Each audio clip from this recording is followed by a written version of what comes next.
Football দুনিয়ায় যুগে যুগে শত শত তারকার আগমন ঘটেছে, কিন্তু ফুটবলের মহা তারকা একজনই, লিওনেল মেসি। সব তারকাই নিজের অর্জন দিয়ে ফুটবল ইতিহাসে নিজের নাম লিখে গেছেন, কিন্তু লিওনেল মেসির সমান জয় অর্জন রেকর্ড কারণই। ইতিমধ্যে ইতিহাসের সর্বোচ্চ ট্রফি জয়ী ফুটবলার লিওনেল মেসি, এবার তার সামনে 50টি ট্রফি জয়ের মাইল ফলক। MLS কনফারেন্স কাপ জিতে কেরিয়ারে 47টি ট্রফি জয়ের রেকর্ড গড়েছেন লিওনেল মেসি। এবার তার সামনে আরো 2টি final match, MLS cup final স্পেনের বিপক্ষে ফিনালিসিমা এবং সামনে 2026 বিশ্বকাপ। আর ঠিক এখানেই শুরু হচ্ছে ফুটবল দুনিয়ায় নতুন অপেক্ষা। লিওনেল মেসির সামনে এমন এক সুযোগ যা ফুটবল ইতিহাসে আর কোনো খেলোয়াড়ের নেই।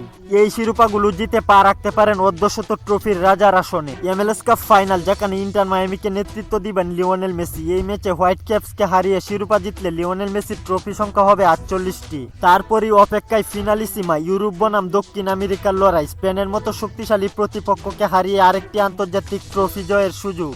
এরপর 2026 বিশ্বকাপ, লিওনেল মেসির ক্যারিয়ারের শেষ আন্তর্জাতিক টুর্নামেন্ট। ফুটবলের সবচেয়ে বড় শিরোপা 2026 বিশ্বকাপ জয় করে লিওনেল মেসি পৌঁছে যেতে পারেন 50টি ট্রফির মাইল ফলকে।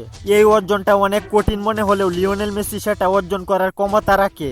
বিশ্বব্যাপী কোটি কোটি ফুটবল ভক্তরা অপেক্ষায় আছেন, লিওনেল মেসি কি পারবেন 50টি ট্রফির সেই অবিশ্বাস্য মাইল ফলক ছুঁতে? কমেন্ট করে জানিয়ে দিন আপনার মতামত। খেলাধুলার গুরুত্বপূর্ণ আপডেট পেতে আমাদের চ্যানেলটি সাবস্ক্রাইব করে পাশেই থাকুন।